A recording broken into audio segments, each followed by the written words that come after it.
नमस्ते दोस्तों, કેમ છો? मज़ाમાં? मैं Sanjay new terrace gardening and blog channel पर आपका स्वागत करता हूं।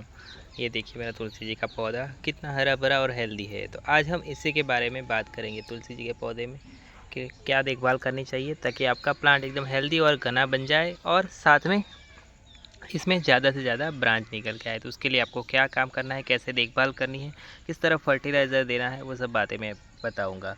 एक मेडिसिनल प्लांट है और साथ में हमारे यहाँ हर घर घर में ये पाया जाता है। हर घर में हिंदू धर्म में हम पूजा भी करते हैं, तो सभी लोग ये पौधा लगाते ही है। पर काफ़ी सारे लोगों को प्रॉब्लम ये आती है कि इस टाइम पे जैसे बरसात ख़त्म होती है और सर्दियाँ धीरे धीरे शुरू होने वाली होती है, उस टाइम पे उनका पौधा है वो ग्रोथ रोक देता है, पत्तियाँ येलो होकर गिर जाती है और प्लांट पूरा खाली एकदम पूरा रूखा सूखा हो जाता है। तो ऐसा क्यों होता है, वो सब बातें मैं आपके साथ शेयर करूँगा।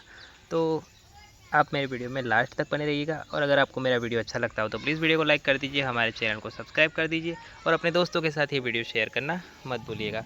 तो सबसे पहले मैं दिखाऊं तो ये मेरा ज़मीन में लगा हुआ प्लांट है और गमले में भी मैंने लगा के रखे, उनकी भी ग्रोथ ऐसी चल रही है। तो सबसे पहले देखिए, तो गर्मियों में सबसे पहला काम आपको ये करना है अभी कि सर्दियाँ देखो धूप निकलती है, ज़्यादा गर्मी होती है, बरसात हो नहीं रही है और ठंड भी हो रही है। तो ऐसे में क्या करना है आपको कि जो आपका गमला है उसकी मिट्टी में अच्छे से गुड़ाई कर देनी है। सबसे पहले काम तो ये करना है कि जो गमले में भी लगा हुआ पौधा है तो मिट्टी की अच्छे से गुड़ाई कर दीजिए।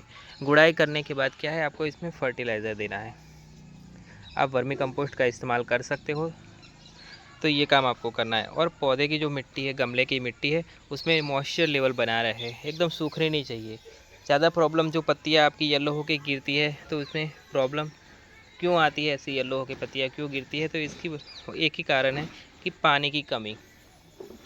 ज़्यादा धूप होती है, तेज़ धूप में क्या है कि पानी की कमी हो तो हमारा पौधा है वो मुरझा जाता है और पौधा मुरझाता है तो वो क्या है अपनी सारी एनर्जी खुद को बचाने में लगा देता है। तो ऐसे में क्या करता है, वो अपनी पत्तियां है वो पीली कर होकर गिराने लगता है।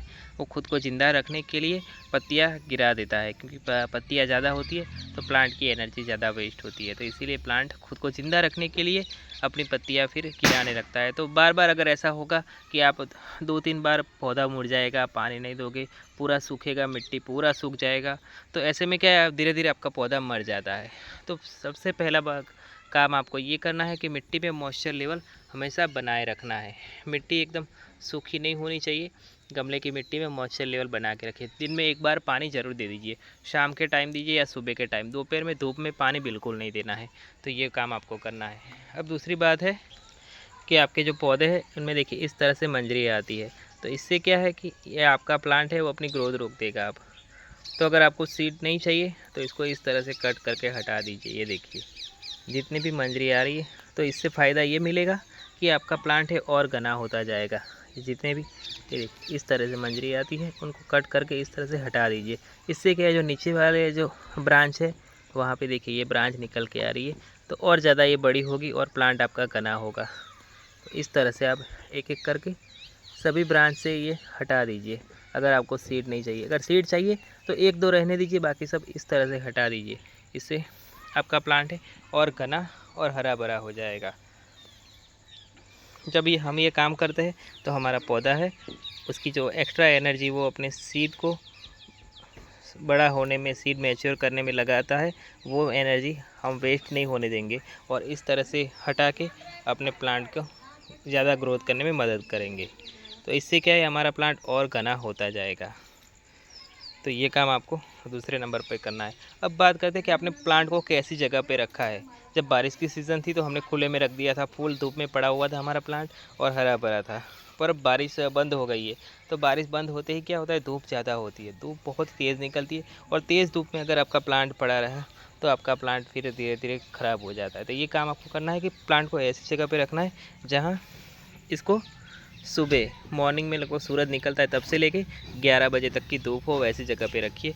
12 बजे से लेके 3-4 बजे तक जो धूप रहती है, तेज़ धूप, उससे हमारा प्लांट बच जाए। तो एक बात का आपको खास ध्यान रखना है और प्लांट को थोड़ी ऐसी जगह पे रखना है जहाँ मॉर्निंग की इसको धूप मिले, उसके बाद शेड वाली जगह हो। इससे क्या है कि आपका प्लांट है वो सूखेगा नहीं, बार बार मुरझाएगा नहीं, ये भी फ़ायदा मिलेगा आपको। अगर आपने प्लास्टिक पॉट में लगा के रखा हुआ है प्लांट तो भी फ़ायदा मिलेगा, क्योंकि प्लास्टिक पॉट क्या होता है कि धूप में गर्म ज़्यादा होता है, और जब पॉट गर्म होता है तो प्लांट की जड़ें हैं वो भी गर्म होती है और जड़ों को फिर डैमेज करता है। तो ये कारण से भी आपका प्लांट है वो फिर ख़राब हो जाता है, मर जाता है। तो ये काम आपको करना है कि प्लांट की जगह चेंज कर देनी है। बारिश में हमने काफ़ी सारे प्लांट थे उनको धूप में शिफ्ट किया था, पर अब उनको थोड़ा शेड में रखने का टाइम आ गया है।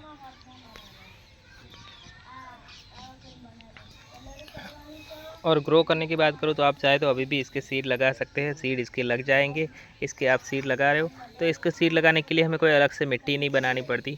इसके जो सीड है आप कोई भी जो आपका प्लांट ऑलरेडी लगा हुआ है उनमें डाल दीजिए, बड़े से गमले में सीड इसके अपने आप नए नए पौधे निकल के आ जाते हैं। इजी टू ग्रोइंग प्लांट है और एक बहुत ही अच्छा मेडिसिनल प्लांट तो हर कोई अपने घर में लगाता है, पर हर कोई ये को नहीं रख पाता इसको हरा भरा। इसीलिए जो मेरा एक्सपीरियंस है, अनुभव मैं आपके साथ शेयर करता हूँ। और सब जगह का इन्वायरमेंट भी अलग अलग रहता है, जैसे कहीं ज़्यादा धूप रहती है, तेज़ धूप रहती है, कहीं पे क्या है कि ठंड ज़्यादा रहती है। तो ऐसे में थोड़ी थोड़ी देखभाल में फ़र्क पड़ जाता है, पर इसको कम से कम 3-4 घंटे की धूप चाहिए, 3 घंटे की मॉर्निंग की। जो दोपहर की धूप आती है वो धूप में बिल्कुल नहीं रखना है, तो ये बात का आपको खास ध्यान रखना है। अब फर्टिलाइज़र की जिन्हें हमने बात करी तो इसमें आप गोबर की खाद, वर्मी कंपोस्ट दे सकते हो। अब इसमें किचन वेस्ट का इस्तेमाल नहीं करते हम, क्योंकि ये पवित्र पौधा है और इसकी पूजा भी करते हैं, तो इसमें किचन वेस्ट इस्तेमाल बिल्कुल नहीं करते हैं।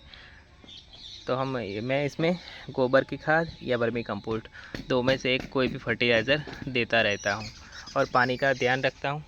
और ये सब ज़मीन में लगे हुए प्लांट है जो हमारे यहाँ ऐसे ही लगा के रखे, ढेर सारे प्लांट निकल के आ जाते। काफ़ी सारे लोगों को क्या होता है कि उनका क्या है कि बड़े से गमले में लगा हुआ छोटा सा पौधा होता है, पर जो पौधा है उस हिसाब से आपको 12 इंच के पॉट में लगाओ तो इसके लिए बहुत है। ना एकदम छोटा पॉट चाहिए, ना इसको ज़्यादा बड़ा पॉट चाहिए।